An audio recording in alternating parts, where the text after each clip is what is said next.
recognize my next guest by name, but some of the characters he has created are film legends. He was Mr. Eddie in a film called So Fine, and he'll go down in movie history as Jaws in several 007 films. Please welcome Richard Kiel. Yeah.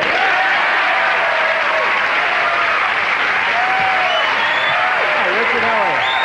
Nice to see you. Come on up, right down here.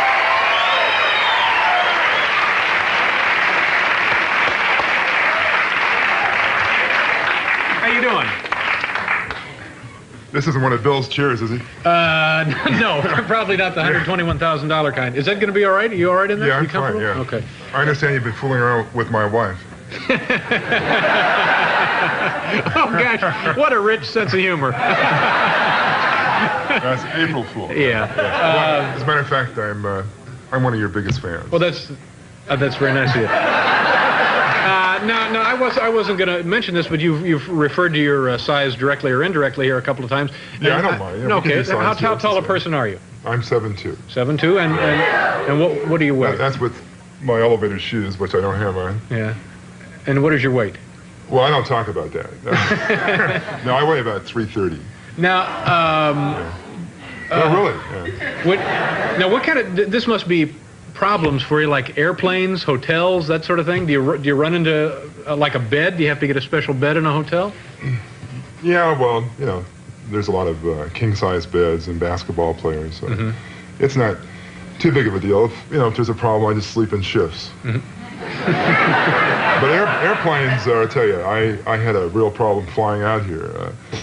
They have this new plane. I won't mention the name, but it was this AA Airlines, and which I don't understand because everybody was drinking like mad, but it was, but the bathrooms, the walls kind of tilt forward. You're what, 6 feet tall, and it must be a problem for you, Yeah, but for me, I can't even get in. I open the door and there's a wall.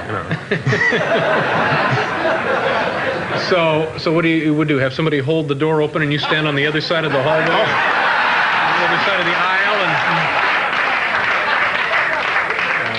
and a horrible notion that is. Gosh. That's about it. Yeah. Do people? After a while, does it get on your nerves when people talk to you about it or make remarks to you when they see it? Because you're a very recognizable person, even if you weren't 7'2". I mean, how's that? Well, because of the parts that you've played in films. Oh, I know. You're very distinct, no, distinct characters. Yeah, in fact, one time there was this guy, and he stood, looking at me, staring for about an hour, and that really bugs me when people stare. Finally, I said to him, I said, what's the matter? Haven't you ever seen a guy with a space between his teeth?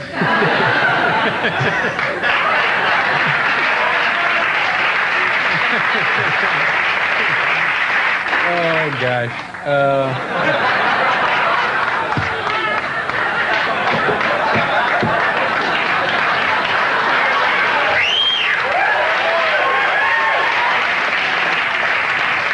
Let's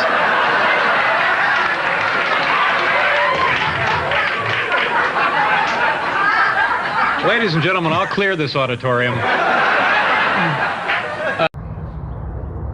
That was one of the funniest interviews on David Letterman I've ever seen in my life. That was really funny. I didn't know that Richard was a comedian himself. He should have gave stand-up a try. So we're going to visit the grave of that man that you just seen being oh so funny, one Richard Kiel. Of course, everybody knows him as playing Jaws on two of the Bond movies, 1977, The Spy Who Loved Me, and 1979's Moonraker with Roger Moore. I believe that's the guy who played Bond. By the way, who do you guys think is the best Bond person ever? The best actor to play James Bond? I really can't say. I think they were all pretty good at the end of the day. I'm not going to say Sean Connery because that's before my time. I think I might have seen one Sean Connery Bond movie when I was in jail playing checkers. Something like that. So anyways, moving along.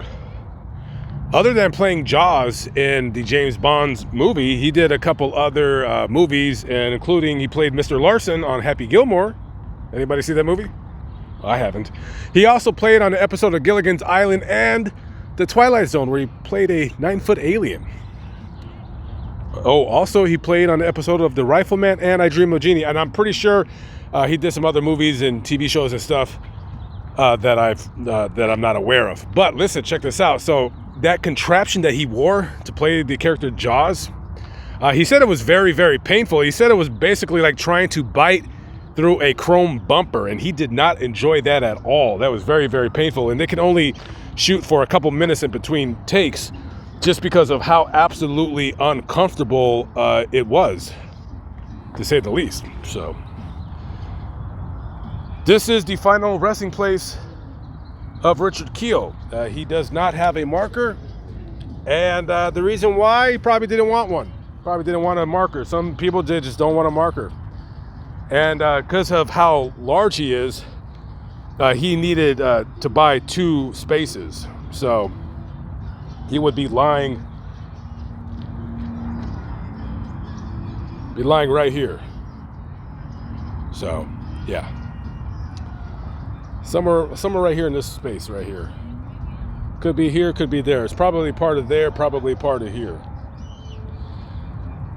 And other than that mouthpiece, also Richard Kiel, they were talking about, I believe, making him the Hulk. He was supposed to be the original Hulk because, well, they had looked at Arnold Schwarzenegger, but now this doesn't make any sense. But they said Arnold Schwarzenegger wasn't tall enough, so they were going to cast Richard Kiel as the Hulk, but they wanted somebody with a greater physique, so they ended up picking up Lou Ferrigno, or is it Ferragno, or whatever. By the way, I didn't look that up, but how tall is Lou Ferrigno? I'll put it up on the screen. So anyways, just a quick video, just passing through Fresno here. I'm on my way to, I'm on my way to Sanger, which is about 20 minutes away. There's a lot of traffic right now, so I gotta chill out for a while. So I'm gonna go do a funny video that I think is funny anyways for my other channel. I think it's gonna be hilarious. It involves a drone, and I'll just leave it at that. But anyways, rest in peace to Richard Kiel, 7'2" actor. I should have mentioned that earlier in the video. 330 pounds, according to the David Letterman video. But they already said that during the interview. So, all right, guys, I'm out of here. I'll see you on the next video. Peace out.